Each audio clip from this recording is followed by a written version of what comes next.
Hi ಸ್ನೇಹಿತರೆ, ಈಗ December ತಿಂಗಳಲ್ಲಿ ಸ್ಪರ್ಧಾ ವಿಜೇತರನ್ನು ಮ್ಯಾಗಝೀನನ್ನು ಸಲೀಸವಾಗಿ ಬಿಡಿಸೋಣ. ಯಾವುದೇ ಎಕ್ಸಾಮ್ ಆಗಲಿ ಏನೇ ಆಗಲಿ ಪ್ರತಿಯೊಂದು ಪಾಯಿಂಟ್ ಬರಲೇಬೇಕು. ಕರೆಂಟ್ ಅಫೇರ್ಸ್ ಎಲ್ಲಿ ಮಿಸ್ ಮಾಡದೇ ಇರೋ ಹಾಗೆ ನಾನು ಹೇಳ್ತೀನಿ. ಈಗ ಸ್ಟಾರ್ಟ್ ಮಾಡೋಣ.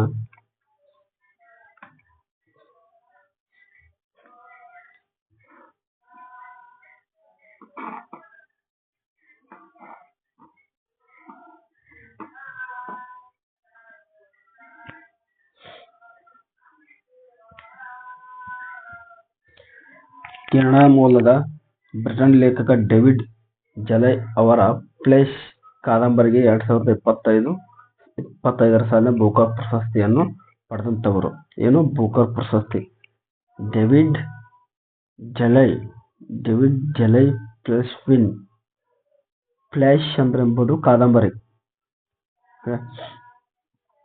ಈ ಪ್ರಶಸ್ತಿಯನ್ನ ಏನೇ ಕ್ಲಾಸ್ನಲ್ಲಿ ಹೇಳ್ತಕ್ಕಂಥದ್ದು ಗೊತ್ತಿರಬೇಕು. ಈ ಪ್ರಶಸ್ತಿಯನ್ನ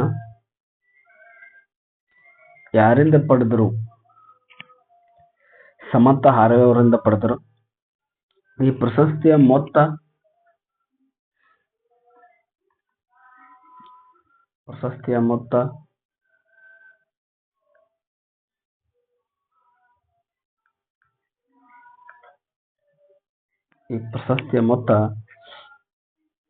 $50,000 ಪೌಂಡ್. ಇದ್ರೊಳಗೆ ಏನು 50,000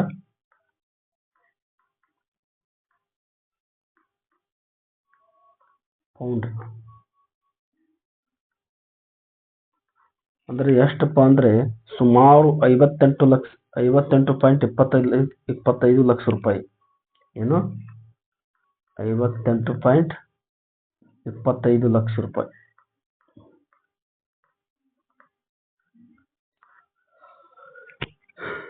ಮೊತ್ತಕ್ಕೆ 50,000 ಪೌಂಡ್ 58.25 ಲಕ್ಷ ರೂಪಾಯಿ.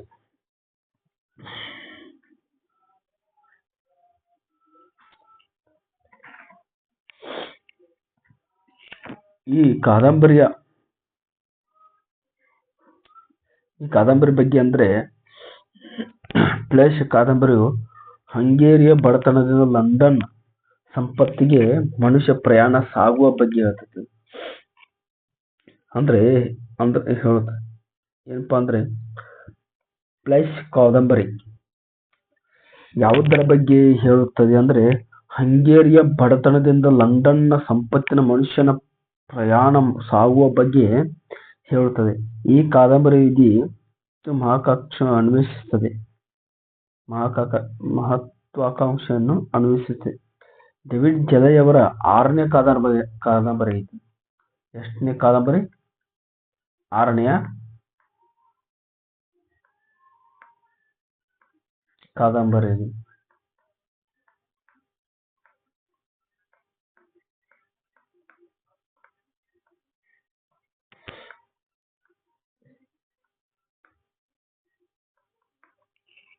ಹೌದೇ?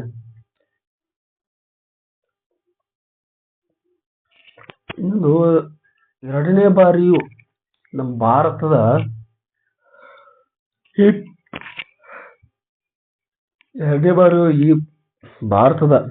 ಈ ಪ್ರಶಸ್ತಿಗೆ ವಂಚಿತರಾದಂತಹ ವ್ಯಕ್ತಿ ಯಾರಪ್ಪ ಅಂದ್ರೆ ಲೇಖಕಿ ಯಾರು ಅಂದ್ರೆ 2ನೇ ಬಾರಿಯೂ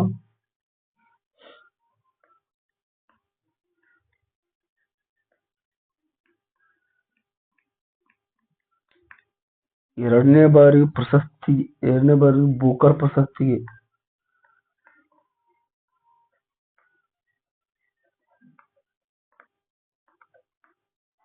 ವಂಚಿತರಾದವರು ಯಾರು ಕೇಳಿದ್ರಿ?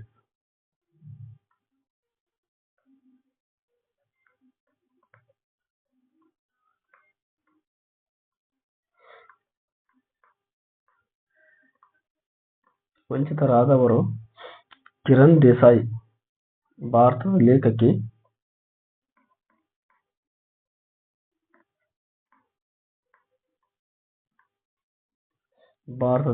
ಯಾರಪ್ಪ ಅಂದ್ರೆ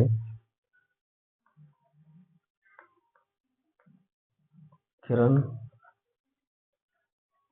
ದೇಸಾಯಿ.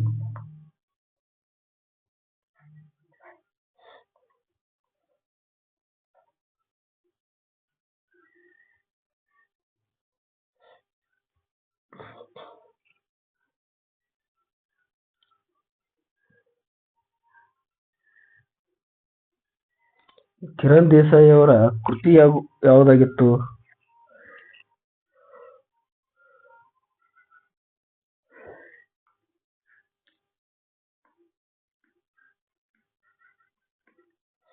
ಕಿರಣ್ ದೇಸಾಯಿ ಅವರ ಕೃತಿ the loneliness the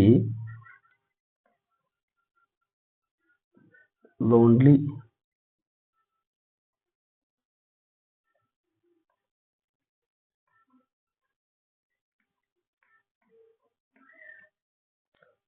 loneliness of Sonia.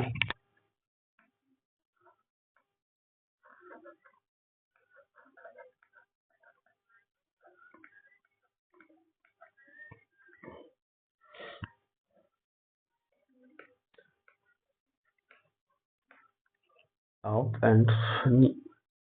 ಇದು ಕಿರಣ್ ದೇಸಾಯಿ ಅವ್ರ ಕೃತಿ ಕೇಳಿದ್ರೆ ಕಿರಣ್ ದೇಸಾಯಿ ಸೋನಿಯಾ, ಹೌದಾ? ವಂಚಿತರಾದಂತ ವ್ಯಕ್ತಿ ಯಾರಪ್ಪ, ಲೇಖಕಿ ಯಾರು ಕೇಳಿದ್ರೆ ಕಾದಂಬರಿ ಅಂದ್ರೆ 2ನೇ ಬಾರಿಯೂ ಬೂಕರ್ ಪ್ರಶಸ್ತಿಗೆ ವಂಚಿತರಾದಂತಹ ಭಾರತೀಯ ಲೇಖಕಿ ಯಾರು ಕೇಳಿದ್ರೆ ಕಿರಣ್ ದೇಸಾಯಿ. ಹಾಗಾದ್ರೆ ಕಿರಣ್ ದೇಸಾಯಿ ಅವರ ಕೃತಿ ಯಾವುದು ಕೇಳಿದ್ರೆ ದೇಸಾಯಿ ಸೋನಿಯಾ. ಸೋನಿಯಾ ಯಾವ ತರ ನೆನಪಿಡ್ಬೇಕು ಅಂದ್ರೆ ದೇಸಾಯಿ ಅಂತ ಕೇಳಿದಾಗ ನಾವು ಸೋನಿಯಾ. ಅದೇ ನಮ್ಗೆ the loneliness of Sonia and Sunny ಅಂತ ಕೇಳ್ತಾರಲ್ಲ, ಸೋನಿಯಾ ಸನ್ನಿ, ದೇಸಾಯಿ ಸೋನಿಯಾ ಸನ್ನಿ ಅಂದ್ರೆ ಈ ತರ ನಾವು ನೆನಪಿಟ್ಕೊತ ಹೋದ್ರೆ ಪ್ರತಿಯೊಂದು ನಮ್ಗೆ ಗೊತ್ತಾಗುತ್ತೆ. ಟ್ರಿಕ್ ಅನ್ನ ಬದಲಾಯಿಸ್ಕೋಬೇಕು. ನಾವು ಯಾವ ತರ ಟ್ರಿಕ್ ಇಟ್ಕೊಂಡು ಓದ್ತೀವಲ್ಲ ಆ ತರ ಪರ್ಫೆಕ್ಟ್ ಆಗಿ ಹೋಗ್ತೀವಿ, ಮತ್ತೇನಿಲ್ಲ. ಯಾಕಂದ್ರೆ ಕನ್ಫ್ಯೂಸ್ ಇಡ್ಸೋದು ಅಂದ್ರೆ ಇವೇ ಹೆಸರುಗಳು. ಯಾಕಂದ್ರೆ ನಮಗೆ ಆಡು ಭಾಷೆಗಳಕ್ಕಿಂತ ಇವು ಹೆಸರನ್ನ ನಮ್ಗೆ ಇಂಪಾರ್ಟೆಂಟ್ ಆಗುತ್ತಾವ, ಗೊತ್ತಾ?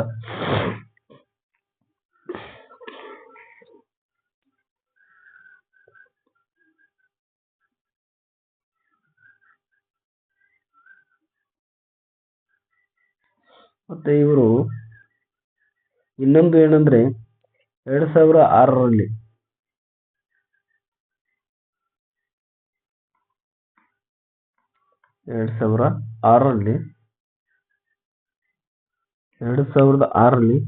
ದಿ ಇನ್ಹೆರಿಟೆನ್ಸ್ ಆಫ್ ಲಾಸ್, ಏನು ದಿ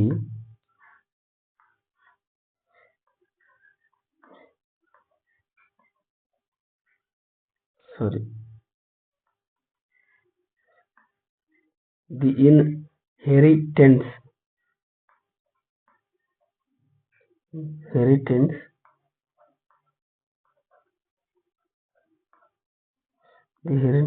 ಆಫ್ ಲಾಸ್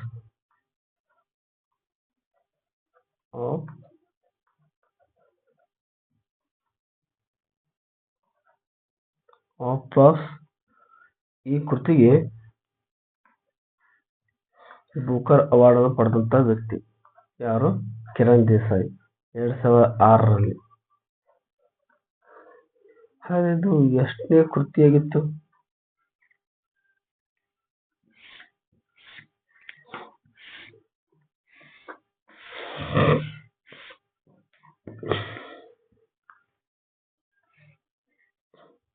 ಇವರಿಗೆ 5 ಬಾರಿ ಅವಾರ್ಡ್ ಸಿಕ್ಕೈತಿ. 5 ಬಾರಿ ಅವಾರ್ಡ್ ಅಂತ ಸಿಕ್ಕೈತಿ, ಹೌದಾ?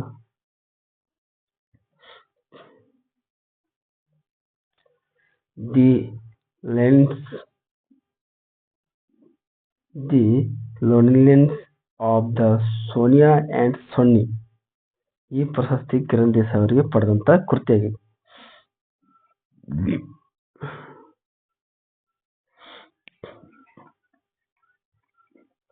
ಈ ಭಾರತದಲ್ಲಿ 2025ರಲ್ಲಿ ಪಡೆದಂತ ವ್ಯಕ್ತಿಗಳು ಏನು ಬೂಕರ್ ಪ್ರಶಸ್ತಿ 25 ಪಡೆದಂತವರು ಲೇಖಕಿ ಕಿರಣ್ ದೇಸಾಯಿ,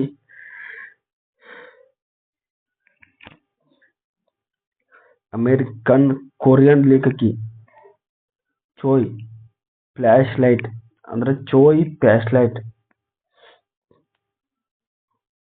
ಕೊರಿಯಾದಕಿ ಚೋಯ್ ಚೋರ್ ಅಂದ್ರೆ ಸುಸಾನ್ ಚೋಯ್ ಫ್ಲಾಶ್ಲೈಟ್ ಏನೈತಿ ಅವಾರ್ಡ್ ಪಡ್ಕೊಂಡಾರ. ಜಪಾನೀಸ್ ಲೇಖಕಿ Katie Kitamura addition Katie Kitamura addition ಮಾಡಕ್ಕೆ ಯಾರು? ಜಪಾನ್ ಲೇಖಕಿ. ಬ್ರಿಟನ್ನ ಅಮೇರಿಕನ್ ಲೇಖಕಿ Ben Markovits rest of our lives. English ಕಾದಂಬರಿ Andrew Miller the land of in winter.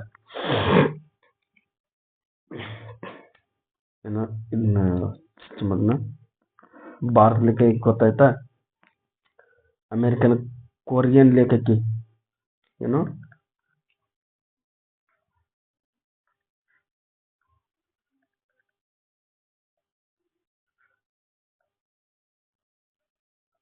American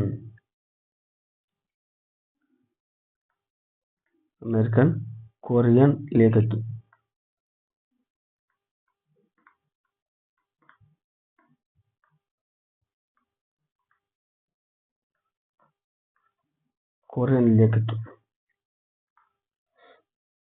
ಯಾವುದಕ್ಕೆ ಪಡೆದಳು?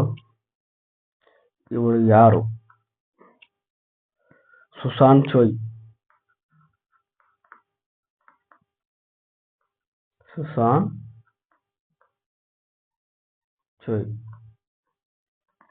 ಸುಸಾನ್ ಚೋಯ್ ಇವು ಯಾವ್ದಕ್ಕೆ ಅವಾರ್ಡ್ ಪಡ್ದಾರಂತ ಗೊತ್ತನ? ಯಾವ್ದಕ್ಕೊಂದ್ರ ಫ್ಲಾಶ್ ಲೈಟ್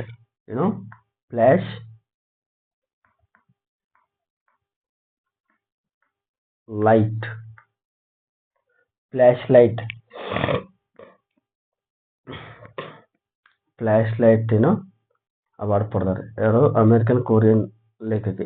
ಇದನ್ನ ಯಾವ ತರ ನಾವು ನೆನ್ಪಿಟ್ಕೋಬೇಕು? ಚೋರ್ ಅಂದ್ರ ಸುಸಾನ್ ಸುಸ್ಸು ಮಾಡತನ್ ಲೈಟ್ ಹಚ್ಕೊಂಡ. ಸುಸ್ಸು ಮಾಡತನ್ ಚೋರ ಫ್ಲಾಶ್ ಲೈಟ್ ಹಚ್ಕೊಂಡ. ಯಾವ್ದಾದ್ರು ನೆನ್ಪಿಟ್ಕೋಕ್ ಹೋಗ್ಬೇಕು ನಾವು. ಕೊರಿಯನ್ ಲೇಖಕಿ ಯಾರು? ಸುಸಾನ್ ಚೋಯ್. ಸುಸಾನ್ ಚೋರ್ ಬಾಳದನ ಅಂದ್ರ ಫ್ಲಾಶ್ ಹಚ್ಕೊಂಡ್ ಐತಿ ಸುಸ್ಸು ಮಾಡಕತ್ತಾನ. ಈ ತರ ನೆನ್ಪಿಡ್ಬೇಕು. ಹಾಗೆ ಅಮೇರಿಕನ್ ಜಪಾನೀಸ್ ಲೇಖಕಿ ಏನು?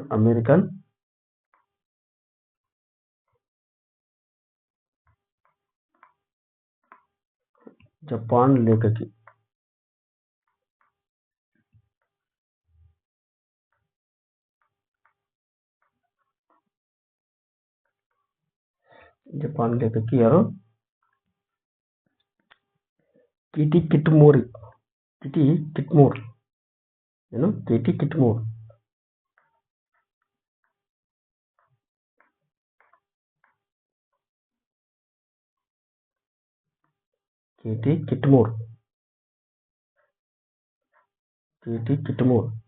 ಇವು ಯಾವ್ದಕ್ಕ ಯಾವ್ದು ಪ್ರಶಸ್ತಿ? ಇದು ಯಾವ್ದು ಕಾದಂಬರಿ ಆಗಿದಪ್ಪ ಅಂದ್ರೆ ಆಡಿಷನ್.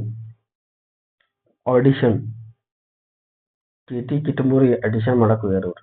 ಏನು? ಜಪಾನ್ದ ಎಡಿಷನ್.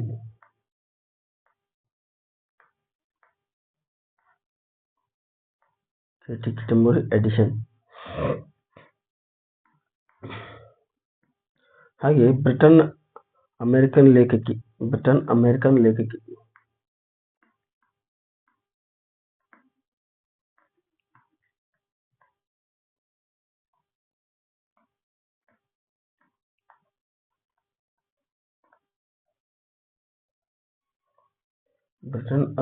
ಲೇಖಕಿ ಯಾರಪ್ಪ ಅಂದ್ರೆ ಬೆನ್ ಮಾರ್ಕೋವಿಟ್ಸ್. ಮಾರ್ಕೋವಿಟ್ಸ್.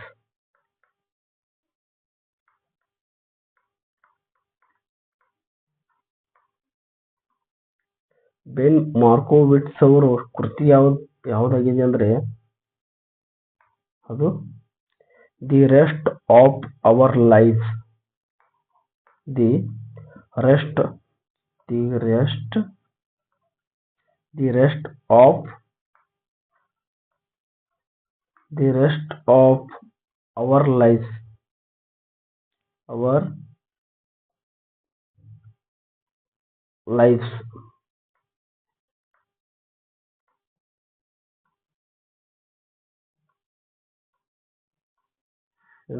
Hour lives.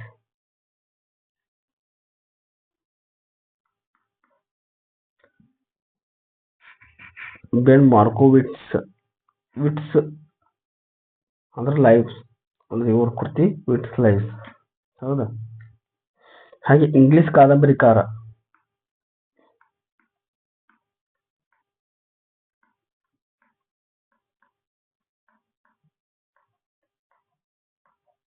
ಕಾದಂಬರಿಕಾರ ಯಾರು ಹೇಳ? The land of in winter. The land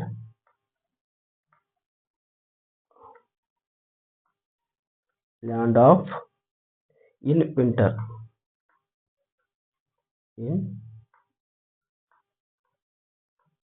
winter. ಇದು ಆಂಡ್ರೂ ಮಿಲ್ಲರ್.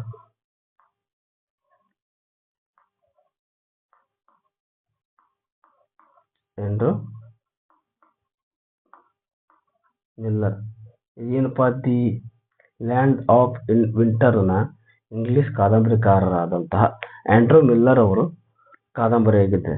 ಏನು ವಿಂಟರ್ ಅವರ ಕಾದಂಬರಿ ಆಂಡ್ರೂ ಮಿಲ್ಲರ್.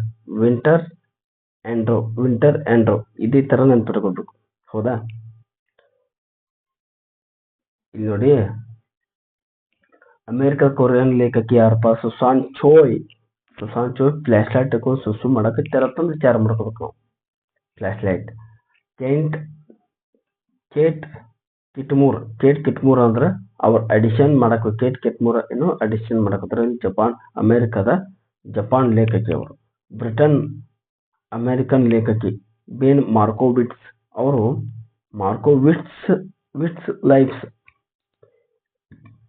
ವಿಟ್ಸ್ ಲೈಫ್ಸ್ ಅಂತ ನೆನಪಿಟ್ಕೋಬೇಕು ನಾವು.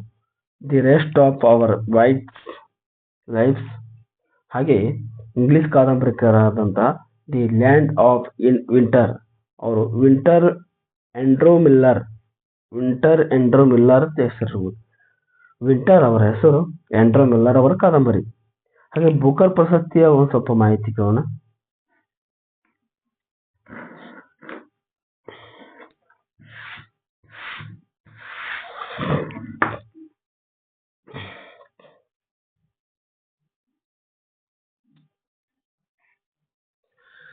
ಬೂಕರ್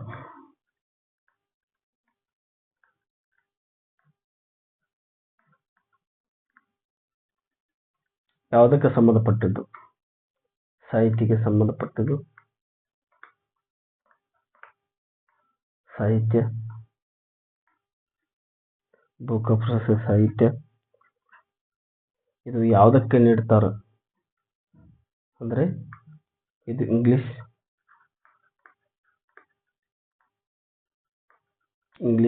ಭಾಷೆಗೆ ನೀಡುತ್ತಾರೆ.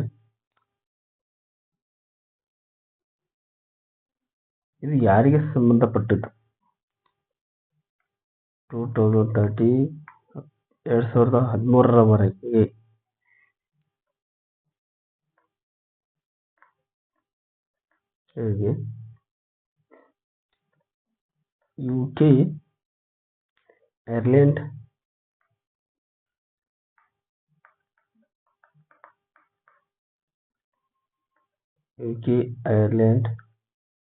ಯುಕೆ, ಐರ್ಲೆಂಡ್, ಮತ್ತು ಕಾಮನ್ವೆಲ್ತ್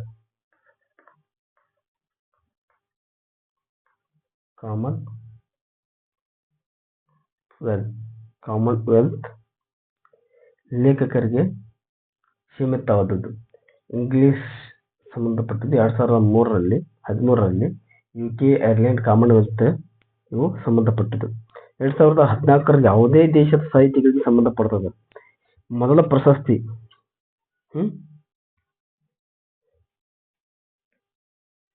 ಮೊಟ್ಟ ಮೊದಲ ಪ್ರಶಸ್ತಿ ಯಾರಿಗೆ ದೊರಕಿದ್ದು?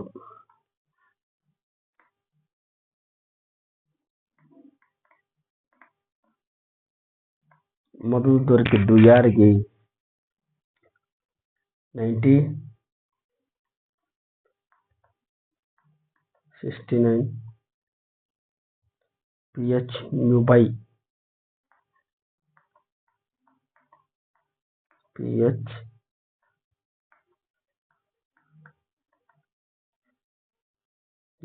ಅವರ something to answer for something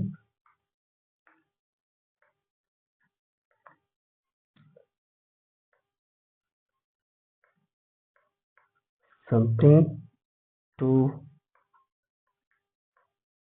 answer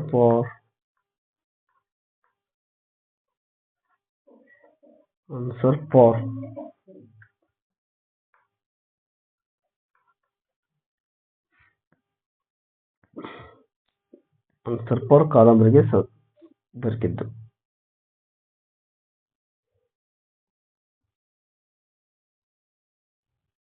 ಆಯ್ತು ಸ್ನೇಹಿತರೆ, ಮತ್ತೆ ಸ್ವಲ್ಪ ಒಂದೊಂದು ಚಾಪ್ಟರ್ನ ಮುಗಿಸ್ತಾ ಹೋಗೋಣ. ಯಾಕೆ ಪ್ರತಿಯೊಂದು ಪರ್ಫೆಕ್ಟ್ ಆಗಿ ನಾವು ಹೋಗ್ಬೇಕು ಹೊರತು ಹಾಗೆ ಎಷ್ಟು ಹೇಳ್ದಂಗೆ ಹಿಂದೆ ಮೆರಿತಾ ಹೋಗಬಾರ್ದು. ನಾವು ಪ್ರತಿಯೊಂದು ಪರ್ಫೆಕ್ಟ್ ಆಗ್ತಾ ಹೋದಂತೆ ನಾವು ಕ್ಲಿಕ್ ಆಗ್ತಾ ಹೋಗ್ತೀವಿ. ಸರಿಯಾಗಿ ಟೈಮಲ್ಲಿ ಎಕ್ಸಾಮ್ ನಡೀತಾ ಇಲ್ಲ, ಕಾಲ್ಫಾರ್ಮ್ ಆಗ್ತಾ ಇಲ್ಲ. ಎಲ್ಲವೂ ಸರಿಯಾಗಿ ನಡೀತಾ ಇದ್ರೆ ಎಲ್ಲವೂ ಸರಿಯಾಗಿ ಇರುತ್ತೆ. ಆದ್ರೆ ತಾಳ್ಮೆ ಹೊಂದಿದ್ರೆ ಜೀವನ ಹೇಗಾದ್ರೂ ನಡೆಯುತ್ತೆ. ಒಟ್ಟು ತಾಳ್ಮೆ ಅಂದಿರ್ಬೇಕಷ್ಟೇ. ಆಯ್ತಾ? ಬಾಯ್ ಸ್ನೇಹಿತರೆ, ನಮಸ್ಕಾರ. ಮತ್ತೆ ಮುಂದಿನ ಭಾಗದಲ್ಲಿ ಸಿಗೋಣ. ಬಾಯ್, ನಮಸ್ಕಾರ ಅಂತ